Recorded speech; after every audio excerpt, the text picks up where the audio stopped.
Modern business is carried out by the following types of ownership organization, form of business organization. तो 3 तरह की ओनरशिप्स होती हैं, एक private enterprises, cooperative sector enterprises और पब्लिक सेक्टर एंटरप्राइजेस। इसमें जो फर्स्ट हम पढ़ेंगे प्राइवेट एंटरप्राइजेस का, वो है individual ownership. Second, private enterprises को भी 3 पार्ट्स में डिवाइड किया गया है, individual ownership, partnership, joint stock company. Joint stock company के भी फर्दर सब डिवाइडेड है, प्राइवेट लिमिटेड कंपनी और पब्लिक लिमिटेड कंपनी। इसी तरीके से कॉपरेटिव सेक्टर एंटरप्राइजेस डिवाइडेड है सोसाइटीज़ में, प्रोड्यूसर, कंज्यूमर, हाउसिंग, क्रेडिट। और third, public sector enterprises divided है government department, government company, statutory, corporation. तो नेक्स्ट है हमारा जो सबसे इंडिविजुअल ओनरशिप, जिसे हम सिंगल प्रॉपर्टरशिप पे बोलते हैं।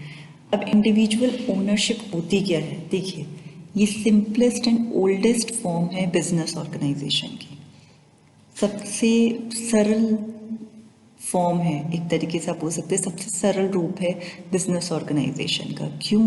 क्योंकि in this type of enterprise the individual entrepreneur supplies the entire capital, he organizes and manages the business himself and takes the entire risk. The entire authority and responsibility in the matter of decision making, policy making and working belongs to him, and all the profit and losses are of his own. देखिए जो individual ownership होती है उसमें basically एक अकेले बंदे का सारा पैसा लगता है बेसिकली, ठीक है। अगर उसे कुछ बिजनेस स्टार्ट करना है तो वो अपनी सेविंग, अपनी कैपिटल लगाएगा, किसी और का पैसा नहीं होता उसमें। हाँ, वो किसी से उधार ले सकता है, अगर उसे अपना छोटा बिजनेस स्टार्ट करना है वो किसी से उधार ले सकता है, पर ओवरऑल पैसा उसी का लगता है। एंटायर कैपिटल उस इंडिविजुअल की ही होती है, इसलिए इसे इंडिविजुअल ओनरशिप कहते हैं। First thing. सेकंड थिंग, वो अपना बिजनेस खुद मैनेज करता है, सारे रिस्क उस अकेले इंडिविजुअल के होते हैं, ठीक है। पूरी अथॉरिटी उसके पास होती है, हर रिस्पॉन्सिबिलिटी उस इंडिविजुअल की होती है। कोई डिसीजन लेना हो, कोई पॉलिसी बनानी हो उस छोटे से बिजनेस को लेके, कुछ भी हो, प्रॉफिट लॉस, वो सब उस इंडिविजुअल का होगा, ठीक है। This type of business can be started by anyone having initiative, tact, selling aptitude and little capital to enter into business. जो इंडिविजुअल ओनरशिप का बिजनेस है ये कोई भी कर सकता है, जिसके पास थोड़ा सा पैसा हो, उसको कोई प्रोडक्ट बेचना आता हो और थोड़ी सी कैपिटल से वो इस बिजनेस को स्टार्ट कर सकता है। It is owned, managed and controlled by only one man, hence it is also called as one man business. तो इंडिविजुअल ओनरशिप को हम वन मैन बिजनेस भी बोलते हैं। क्यों? क्योंकि सिर्फ एक आदमी सारी चीज़ों को मैनेज कर रहा है, रिस्क ले रहा है, अपना कैपिटल लगा रहा है, इसलिए हम इसे इंडिविजुअल ओनरशिप बोलते हैं। Second, legal liability. His legal liabilities covers all his possession, the creditor can collect his personal property.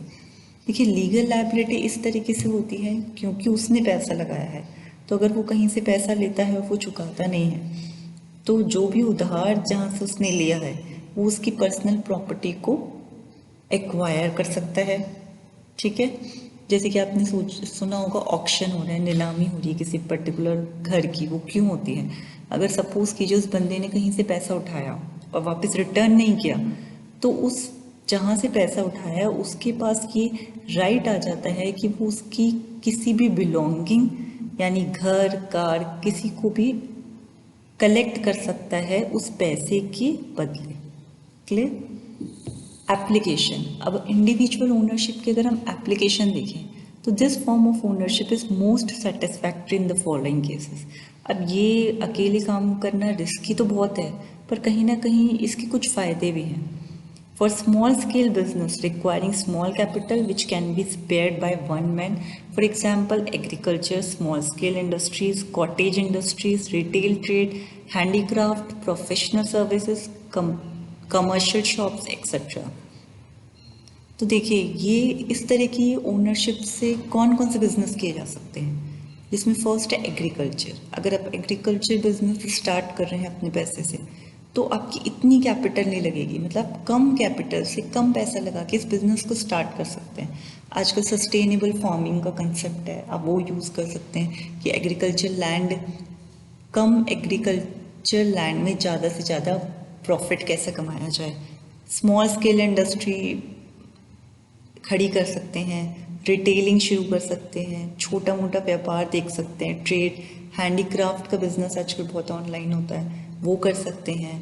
कोई सर्विस प्रोवाइड कर सकते हैं जैसे AC repairing, cooler repairing and mobile repairing, इस तरीके की कमर्शियल शॉप्स शुरू कर सकते हैं, जो कि आप देखें कि ये जनरल स्टोर्स होते हैं वो स्टार्ट कर सकते हैं। ठीक है,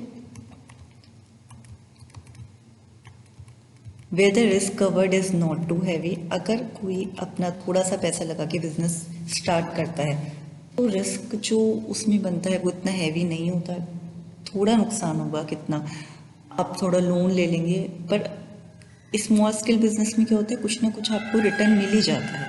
ठीक है, where management by one man is possible, at least एक आदमी मैनेज कर रहा है तो इतनी झंझट नहीं है। ठीक है, where local market is available, अगर आसपास आपकी कोई लोकल मार्केट अवेलेबल है तो ये छोटा बिजनेस करना इजी रहता है। अब इसके एडवांटेजेस क्या हैं, देखिए simple and easy. First advantage, this type of ownership is simple in nature and easy to manage, क्योंकि एक ही बंदे को डिसीजन लेना है, एक ही बंदे को सारे रिस्क लेने हैं, उसे किसी से डिस्कशन नहीं करना, तो कहीं ना कहीं कॉन्फ्लिक्ट्स कम है और वो ईजीली मैनेज कर सकता है। The labour knows for whom they are working and to whom they are accountable, जो भी लेबर काम करे उसे पता है कि ये मेरा मालिक है, इसी के लिए मैं काम कर रहा हूँ और यही मुझे पैसा देगा। ठीक है, least legal formalities, it does not involve much legal formalities or other complicated procedure to start the business. Only a formal license from the local authority is necessary. अगर आप छोटा सा अपना खुद का बिजनेस स्टार्ट कर रहे हैं, देखिए ये आप मैनेजमेंट सब्जेक्ट बहुत इंटरेस्टिंग है।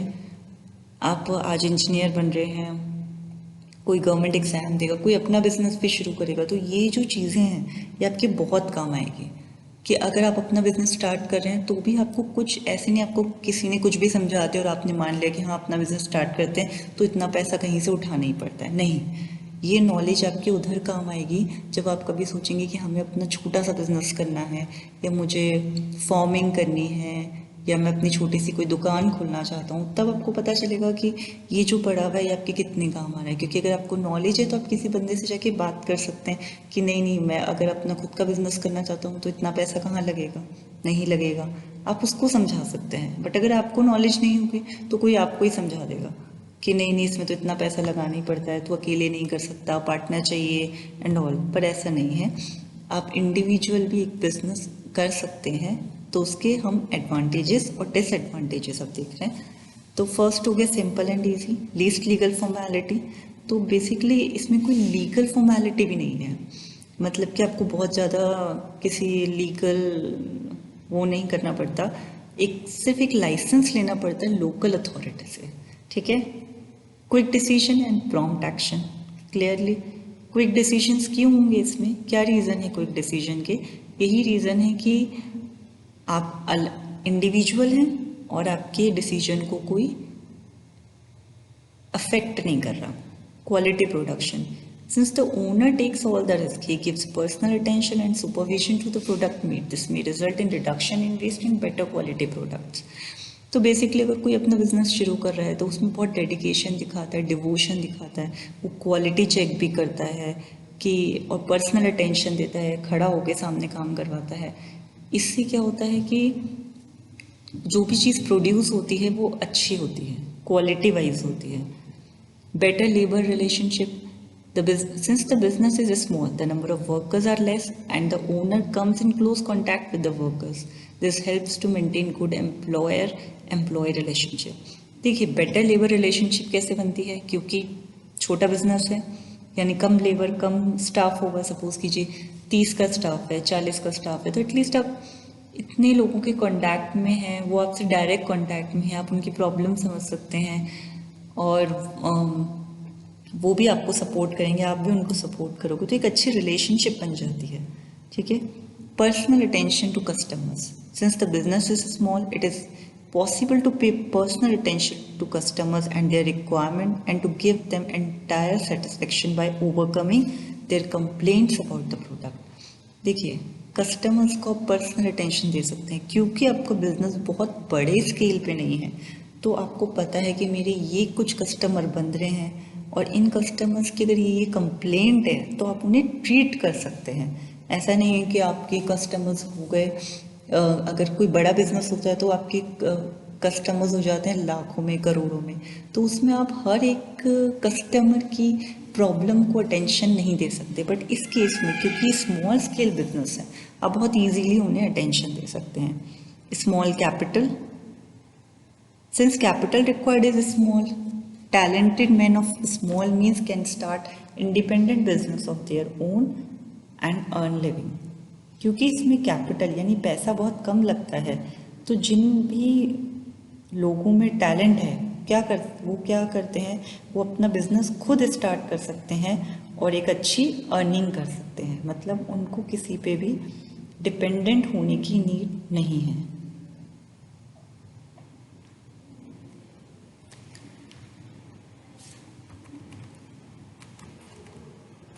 अब डिसएडवांटेजेस क्या हैं? देखिए हमें हर चीज़ के, अगर हम इंडिविजुअली कुछ स्टार्ट कर रहे हैं तो हमें उसके एडवांटेजेस के साथ डिसएडवांटेजेस भी पता होने चाहिए। डिसएडवांटेजेस क्यों पता होनी चाहिए, मतलब नुकसान क्यों पता होनी चाहिए, ताकि हम उसको आगे कवर कर सकें, ओवरकम कर सकें।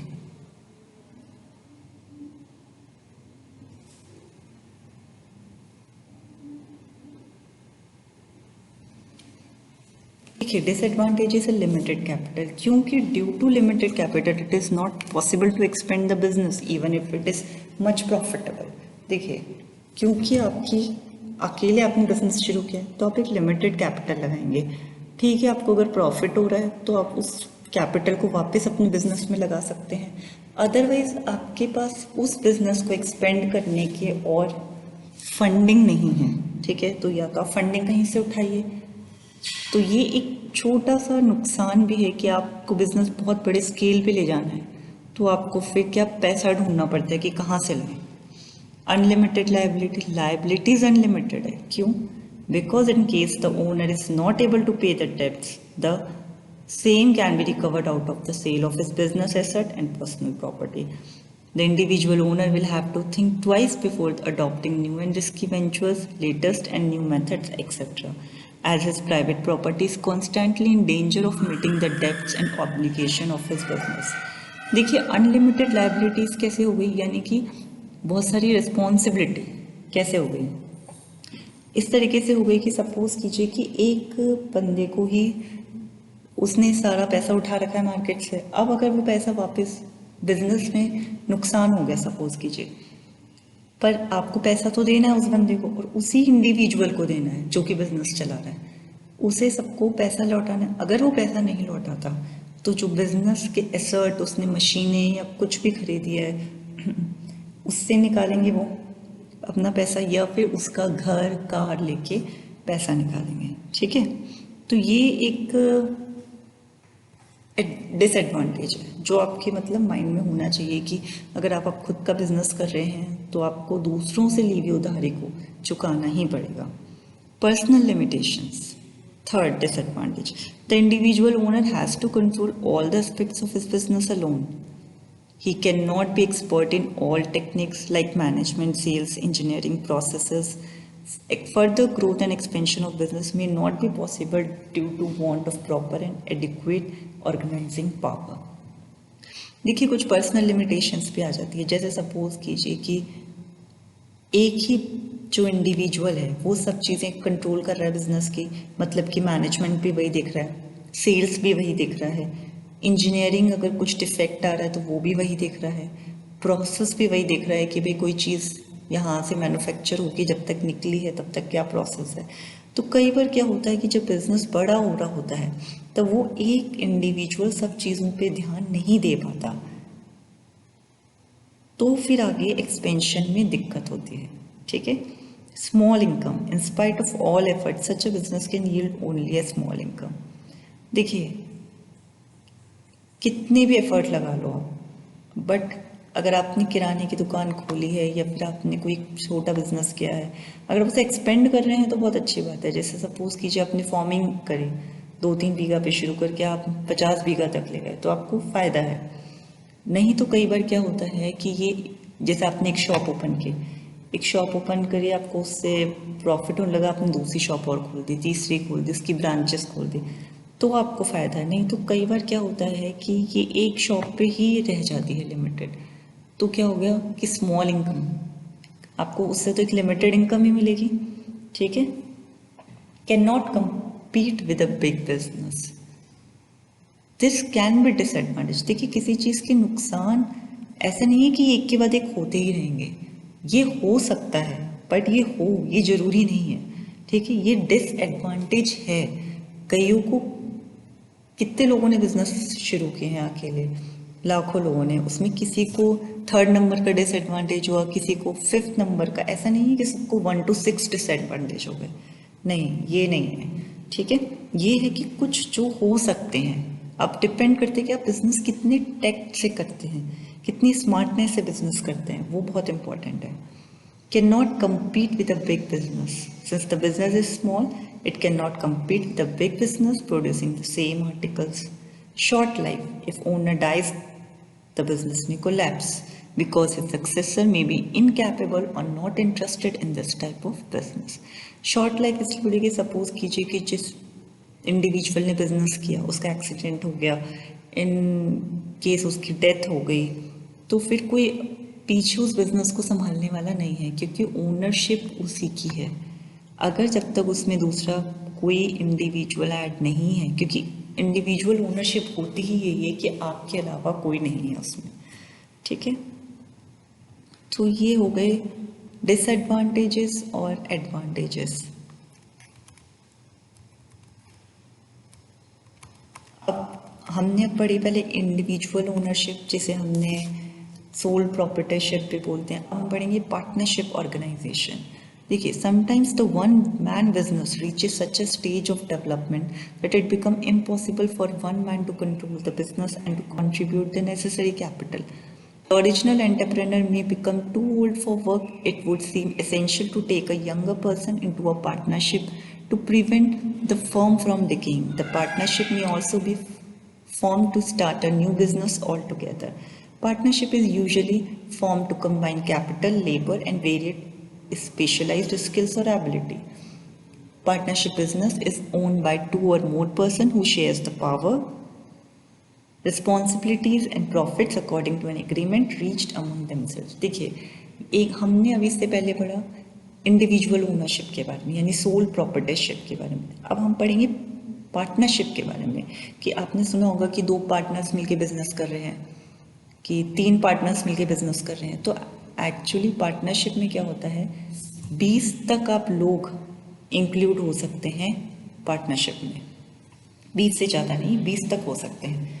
अब अगर इतने लोग इन्वॉल्व होंगे, सपोज कीजिए 3 पार्टनर मिलके एक बिजनेस कर रहे हैं या 2 पार्टनर मिलके एक बिजनेस कर रहे हैं, तो 50-50% पावर शेयर हो गई इनमें, रिस्पॉन्सिबिलिटी भी 50-50% शेयर हो गई, प्रॉफिट भी 50-50% शेयर हो गया। जिस तरीके से एग्रीमेंट बना है 2 पार्टनर्स का, उसके अकॉर्डिंग चीज़ें डिवाइड हो जाएगी। जब किसी बिजनेस को एक्सपेंड करना होता है, आपको कैपिटल ज़्यादा चाहिए होती है, तो पार्टनरशिप में बिजनेस करना हमेशा फ़ायदेमंद रहता है। ठीक है, जैसे सपोज कीजिए 2 दोस्त मिलके एक बिजनेस स्टार्ट कर रहे हैं, तो दोनों की रिस्क हो गए 50%, 50-50, दोनों पैसा भी 50-50% लगाएंगे, कि चलो एक 2 लाख लगा रहा है तो दूसरा भी 2 लाख लगा रहा है। इस तरीके से जो भी उस बिजनेस से प्रॉफिट होगा वो भी दोनों का डिवाइड हो जाएगा, हाफ हाफ। ठीक है, तो a person may possess exceptional business ability, experience, talent, but no capital. He can have a financing partner. कई बार ऐसा भी होता है पार्टनरशिप में, आप डिपेंड करता है एग्रीमेंट कैसे बनता है। नहीं रहे। जैसे सपोज कीजिए एक बंदे के पास टैलेंट है, दूसरे के पास पैसा। एक ने कहा मैं पूरा पैसा लगाऊंगा, उसने कहा ठीक है मैं ये प्रोडक्ट तुझे बना के दूंगा। दोनों साथ में बिजनेस कर रहे हैं। अब उनका एग्रीमेंट इस तरीके से, तो ये जिसने पूरा पैसा लगाया है उसे हम क्या बोलेंगे, फाइनेंसिंग पार्टनर, क्योंकि उसका पूरा पैसा है। ठीक है। A financer may need a managerial expert as well as technical expert, and all of them may combine to set up a business with common ownership and management by mutual agreement to form a partnership business. तो ऐसे में क्या होता है, एक financing partner हो गया, suppose कीजिए एक इंजीनियरिंग पार्टनर हो गया जो कि प्रोडक्ट दिख रहा है, एक मार्केटिंग हो गया, तो तीन हो गए, तीनों मिलकर बिजनेस कर सकते हैं, कोई इशू नहीं है। According to Indian Partnership Act 1932, partnership is defined as the relation between two or more persons who have agreed to share profit of a business carried on by all or any of them acting for all. ठीक है। तो Indian partnership act को कैसे define किया गया है, दो या दो से ज़्यादा लोगों के बीच की रिलेशनशिप जो कि बिजनेस के प्रॉफिट को शेयर कर रहे हैं, उसके अंदर और कैरी कर रहे हैं उसको। ठीक है। अब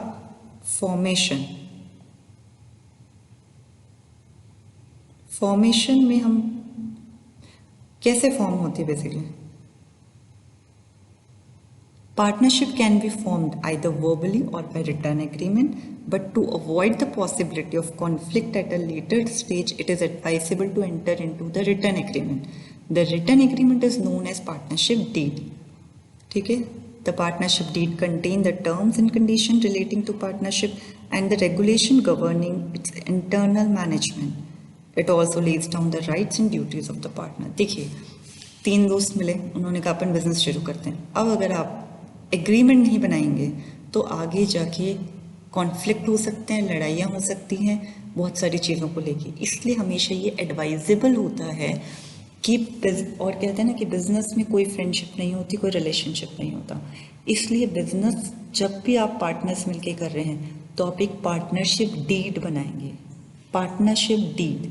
ठीक है। यानी एक एग्रीमेंट बनाएंगे, रिटर्न एग्रीमेंट, जिसमें सारी टर्म्स और कंडीशंस होंगी पार्टनरशिप को लेके कि अगर कोई पार्टनर कभी छोड़ के जाता है तो उसको कितना शेयर मिलेगा, वो कितना प्रॉफिट लेके जा सकता है, ये सब चीज़ें होती हैं। उसमें हर पार्टनर की अधिकार और उसकी ड्यूटीज़ होती हैं। The deed is a duly stamped and sealed document, मतलब वो डुअली स्टैम्प्ड होता है और सील्ड डॉक्यूमेंट होता है जिसके अंदर कॉन्ट्रैक्ट की टर्म्स होती हैं और वो कोर्ट ऑफ लॉ में भी रजिस्टर्ड होता है। क्यों होता है, this is very important line, is also registered in a court of law. क्योंकि अगर सपोज कीजिए थर्ड पार्टनर, दो पार्टनर से एग्री नहीं है, कहते नहीं इन्होंने तो मेरे साथ धोखा किया है, तो वो कोर्ट के अंदर जाके इस एग्रीमेंट के बेस पे उन पे केस कर सकता है कि इन्होंने मेरा पूरा नुकसान किया है या पैसा मुझे नहीं दिया। ठीक है। Thus a partnership deed enjoy legal status and it serves as a legal evidence in future to settle any dispute or differences. Okay? तो ये है पार्टनरशिप का। अब एक हम फॉर्मेशन देख लेते हैं।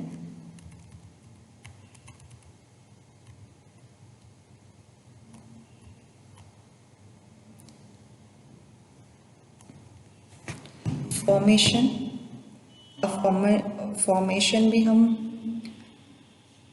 Partnership can be formed either verbally or by written agreement, but to avoid the possibility of conflict at a later stage, it is advisable to enter into the written agreement. The written agreement is known as partnership deed. ठीक है। ये partnership deed के बारे में तो हम पढ़ ही चुके हैं कि ये पार्टनरशिप डीड होती है। ठीक है। अब पार्टनरशिप डीड के अंदर होना क्या चाहिए, यानी आप जो एग्रीमेंट बना रहे हैं उसमें क्या क्या होना चाहिए। देखिए, उसमें फर्म का नाम होगा, किस तरह का बिजनेस कर रहे हैं, एग्रीकल्चर, कमर्शियल, वो होगा। डेट ऑफ स्टार्टिंग पार्टनरशिप, कब से आपकी पार्टनरशिप स्टार्ट हुई, ड्यूरेशन, कितने साल तक आप पार्टनर रहेंगे, rate of interest on capital invested, जितना भी कैपिटल इन्वेस्ट हो रहा है उसमें कितना इंटरेस्ट मिलेगा, money contributed by each partner, her partner ने कितना कितना पैसा लगाया, किसी ने 2 लाख, किसी ने 4 लाख, किसी ने 6 lakh. Allotment of managerial functions among the partners, हर पार्टनर के फंक्शंस डिसाइडेड होंगे। Share of profit and losses, कितना प्रॉफिट और लॉस में शेयर होगा पार्टनर का वो इंडिकेट होगा। Salary penny allowed to managing partners, salaries defined होगी। The basis for the inclusion for any new partner, अगर किसी नए पार्टनर को फ्यूचर में जाके आपको इंक्लूड करना है चौथा पार्टनर, तो उसकी कंडीशंस भी उस एग्रीमेंट में होनी चाहिए। कि सपोज किसी ने थर्ड बंदे ने कह दिया कि मैं अपने दोस्त को लाऊंगा और वो हमारे इसमें पार्टनर होगा, अब वो ऐसे ही एंटर नहीं हो सकता, उसके बीच में भी कुछ क्लॉज होगा कि जब तक तीनों जिन्होंने बिजनेस स्टार्ट किया वो तीनों एग्री नहीं होंगे तब तक हम फोर्थ बंदे को अपने बिजनेस में एंट्री नहीं देंगे। इस तरीके से the amount which can be withdrawn by each partner, अगर कोई फर्दर पार्टनर अपना ये बिजनेस को छोड़ के जाता है तो वो कितना अमाउंट ले सकता है। The aim of partnership as well as the manner in which it can be dissolved, ठीक है। Account of the firm and authority for signing cheque, कौन चेक साइन करेगा, कौन बिल ऑफ एक्सचेंज देखेगा, ये सब, ठीक है। Provision for arbitration for settling the disputes that may arise in future. In absence of any agreement, profit and losses are shared equally as per the provision of the Indian Partnership Act 1932, ठीक है। आगे कोई future में कोई dispute होते हैं तो उसको कैसे सेटल करना है, तो ये सब चीज़ें हम पार्टनरशिप डीड में लिखते हैं। अब partners have to prepare a statement which will have the following particulars, हर पार्टनर को ये स्टेटमेंट्स देनी पड़ती है, जैसे फर्म का नाम, बिजनेस की प्लेस, एड्रेस सबका, जॉइनिंग फर्म, ड्यूरेशन, ये सब चीज़ें हर पार्टनर को देनी पड़ती है, ठीक है। अब इसके भी कुछ टाइप्स ऑफ पार्टनर्स, किस किस तरह के पार्टनर्स होते हैं, देखिए। हाँ, इससे पहले हम पढ़ेंगे कि ये जो पार्टनरशिप डीड है should be, partnership deed should be duly dated and signed by all partners. It is required to be submitted to the registrar of firms along the necessary registration fees. All subsequent changes in the constitution of partnership, incoming and outgoing partners, etc., will have to communicate it to the registrar within 14 days of such alteration. तो basically ये जो statement है ये सब partners के द्वारा sign होनी चाहिए,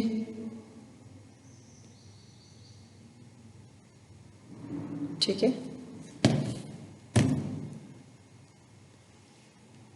तो बाकी हम इसके जो टाइप्स ऑफ पार्टनर हैं और इसके जो डिसएडवांटेजेस हैं, एडवांटेजेस, पार्टनरशिप ओनरशिप, पार्टनरशिप के वो हम पढ़ेंगे नेक्स्ट लेक्चर के अंदर, ओके।